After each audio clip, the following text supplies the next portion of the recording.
Thank you for joining to watch our video on annual credit reports, credit freezes, and fraud alerts. I'm Jessica Krog, and I'm with the AARP Elder Watch program based in Denver, Colorado. Elder Watch is a program that we've had for 20 years as a partnership with the Colorado Attorney General's office. We have a helpline that is staffed by volunteers who answer the phone and answer questions that you might have about frauds or scams, or for you to report scams that are happening or businesses that you're having issues with. We also provide education and outreach across Colorado, both in person typically, and then also online, such as this. You can check out our YouTube channel for recorded presentations similar to this one in the future. Today, we're talking about what is on your credit report and why it matters, how to get a copy of it and how often, what to read on it and what it looks like. We're going to talk a little bit about credit scores, and then more on how to protect your credit with alerts, freezes, and monitoring programs. Finally, a brief little bit about financial caregivers to help you take care of others. So, what is on your credit report? If you haven't checked this before, you'll realize that these are the things when you look at it. It has all of your personal information and addresses, even previous addresses. It will have your history of your loans and credit cards that you might have with a listing of the companies. It will have if there was ever any issues with your payments or debt collections. And it has some of your inquiries of lenders or creditors who have put in inquiries. It will also show bankruptcies from the last 10 years. Why does this matter? How you handle your money and your bills in the past will tell lenders and creditors kind of what to expect if they decide to do business with you. So making sure that our credit report is correct and also that we're paying our bills on time are important.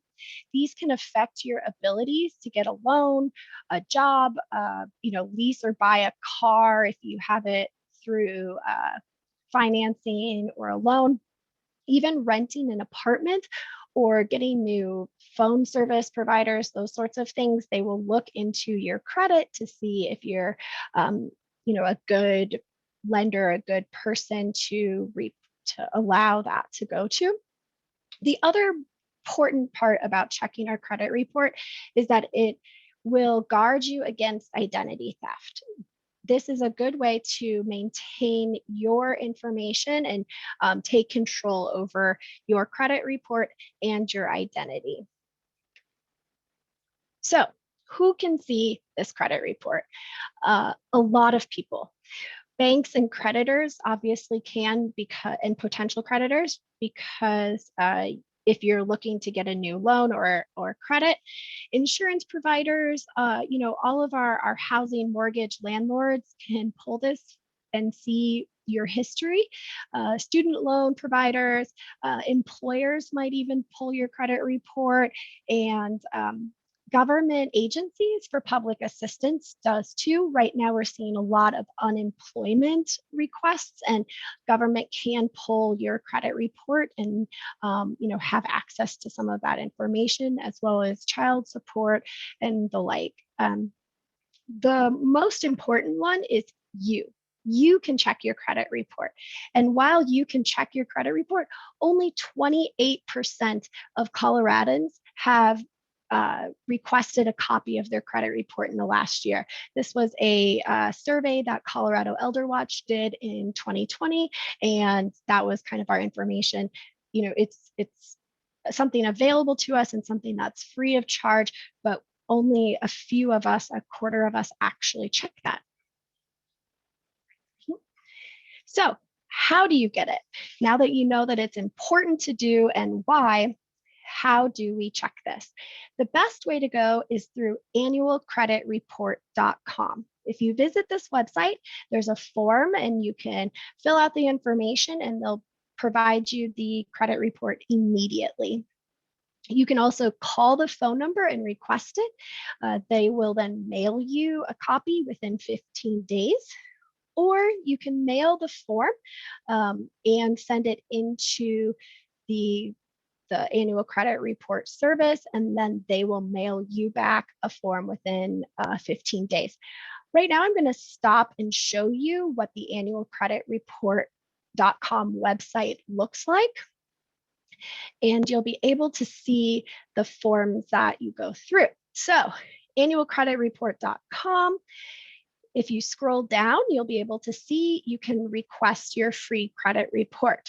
Now, your credit report is brought to us by 3 credit bureaus: Equifax, Experian, and TransUnion. You can see them over here on the side. The free credit report allows you to get 1 credit report from each of the 3 every 12 months. So the best option would be to get your credit report from one of them, wait 4 months, get it from the other, and then finally the third 4 months later, and keep that cycle going. That way you're always on top of what your credit report looks like. So if you click request your free credit report, there's some steps to go through.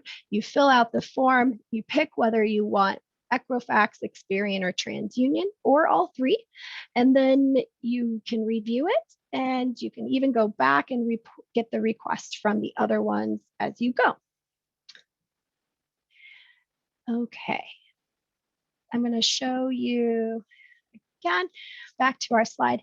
If you aren't someone who can be online or want to do this over the internet, this would be the form that you would fill out. There is a specific form that you send in to Annual Credit Report and get the report mailed to you. So this is the form.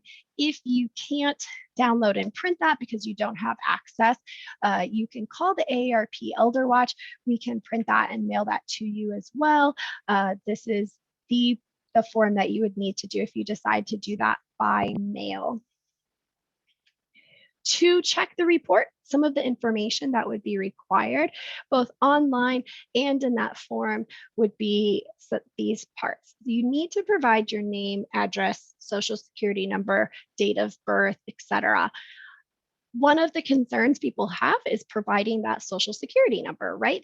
That's our piece of information we like to keep safe and secure. Now, while we hope that we can trust these 3 credit bureaus, there was a data breach of Equifax back in 2018. They've done lots of resources and support to people because of that. You can check your credit report not only once a year from Annual Credit Reports, but for the next 7 or 10 years, you can check that more often, up to 6 times with Equifax. So they've really worked on trying to help that. And the important piece would be to keep checking your credit report often and make sure things look correct on there. And then regardless of if our social security number is out there, that's the way to help keep your identity safe and you in control over that. You'll also notice that sometimes they have other questions to ensure that it is really you. Some of them are an example here about your most recent monthly payment or what zip code has been in your address. These are sorts of things that are on your credit report, but that most people wouldn't know about you. Hint, the answer might be none of the above. You have to get these questions correct before it will let you go in and continue to see your report. As I was mentioning before, due to the Equifax data breach, you can get your credit report more often. Through that, they are allowing you to get 6 free straight through the Equifax website. That's in addition to the Equifax report you get through Annual Credit Report. And so that means you can get it way more often. In addition, through April 2021, you can access your credit report weekly from all 3 bureaus because of the COVID-19 pandemic. This obviously to me wouldn't seem like you would really need to check it 3 times a week. There's not that much of a change that would have happened, but this is something that's out there and accessible to you, especially if you want the opportunity to check all 3 at once. Do it before April, and then you can continue that every 4 months through annual credit report after that.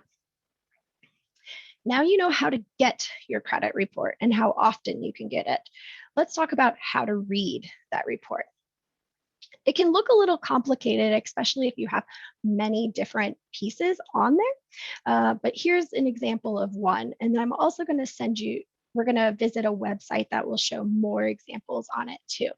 But here's one that would express what a credit card might look like. So your American Express credit card, it would have some of the information about American Express and your account number. It shows information when it was opened, who's responsible, how often you pay, and then what balances you have held on each month. So you can see that sometimes this credit card hasn't been used for a couple months, and then smaller amounts of $34 or $154. And the bottom part is the rating. There's all those green OKs. That's a good thing. We want to see those, or check marks. That means that you were paying your at least minimum every month. You want to make sure that it stays active and that there wasn't any issues with being able to pay your bills. Now, to expand on that, I'm going to show you another site here. This one's through Experian, which again, you can check out Experian, TransUnion, or Equifax. But Experian has a great site here that shows what the report might look like.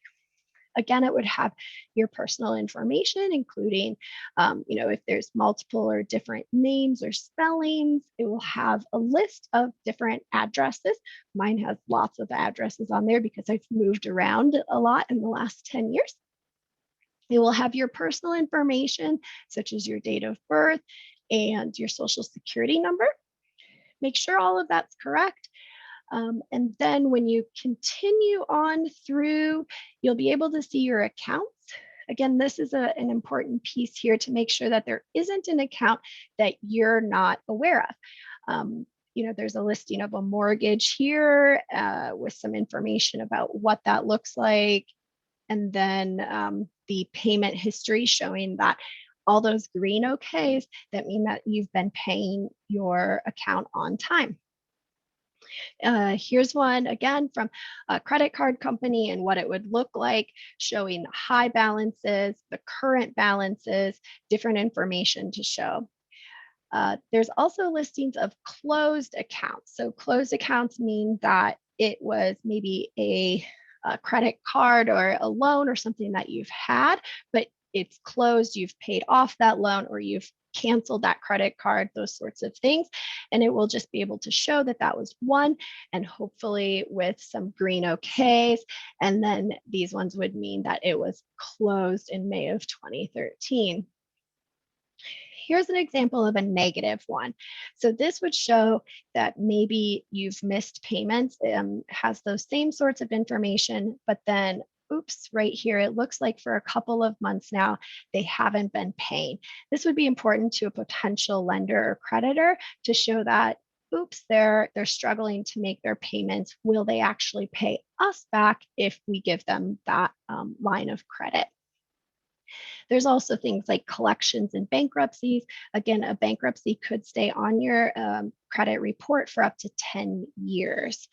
If something like this looks like it's not yours, if say, for example, you did not have this Bank of America credit card, you would want to contact Bank of America. There's always going to be that contact information listed there, and say, this isn't me. Why is this on my credit report? Be able to look that up. And that's why it's important towards identity theft. We would never want to have a line of credit that's not ours. And if there is, you want to dispute that. So we're going to go back to our information here and talk about that. So negative information like bankruptcies or not paying your your bills on time is not incorrect. This negative information can stay on your report for quite some time. So, making sure that you're paying your bills is an important piece of that. But that's not something we can just ask to be removed. That information will stay there. In contrast to that, if there's false information or something inaccurate, like a credit card that you never signed up for, you don't have, then those are the things we want to report. You can tell the reporting company, dispute. If you get that credit report online, there's usually a little quick, easy button that you can say dispute. You can write to the company like Bank of America, talk to them about it, find out where this came from and when, and get that information removed by telling the provider. Finally, you can check out the FTC. They have an article that walks you through how to dispute errors on your credit report. And that could be a way to help you through that. If this is something that you see or you have questions about, you can also call AARP Elder Watch. We can walk through those steps with you and help you, give you the information that you should provide when writing one of those letters. Of course, we can't look at your credit report or, give specifics about that, but we are always available. Our phone number is right there at the bottom of our screen, 800-222-4444. We are option 2. That phone number is with the Colorado Attorney General's office, so you'll want to hit option 2 to be able to talk to us and our volunteers. Credit scores. This is the part people usually talk about or maybe even brag about if you ever talk about your credit report and your identity with the credit bureaus. The credit score is actually not anything that has much to do with our credit reporting or identity pieces. One way it might help you kind of be alert to there potentially being something wrong if your credit score drops quickly or really far. That might be an idea that, wait, this isn't right. I haven't really done any changes. Why has my credit score changed? But the credit score is more for credit card companies, lenders, and the like to know what your score is as to whether they want to provide you with a new line of credit. So this is not typically on your report. It sort of depends. If you get it through annual credit report, you would have to pay a little fee to get that score because that's not really part of maintaining our identity. The range is, pretty wide and it can change. There's a couple of different versions as to whether it's FICO or Vantage Score or some other companies that kind of create the algorithm for our score. And also there's different ones kind of based on what you're looking for. So mortgage lenders are going to look and to change their scores based off of a little bit more things that are important versus credit card companies or maybe even our phone providers and such. So kind of moving on, I see I have a question and I'll get to those here at the end. So protecting our credit. We have now been able to look at it. We know everything looks correct. We've fixed things that aren't correct and maybe been able to feel like that's all secure. Now we want to continue to keep that secure, to protect our credit. So to do so, there's a couple of options. I want to talk about all of these: the credit freeze versus a fraud alert, and then credit monitoring programs. What I want to point out is that by doing any of these, they will not stop you from using your current lines of credit. These are just towards protecting your information from new lines of inquiry.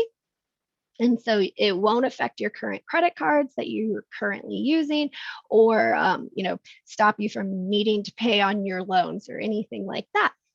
So you still want to maintain and monitor all of your bank accounts and your credit cards and all of your statements, because your credit report doesn't show if there's a fraudulent charge. They just show whether you've been paying that or if there's that product there. So the first one is our fraud alert. The fraud alert is the easiest one to do. You just contact one of those three bureaus, TransUnion, Equifax, or Experian, and then they will contact the other two. This lasts for 1 year.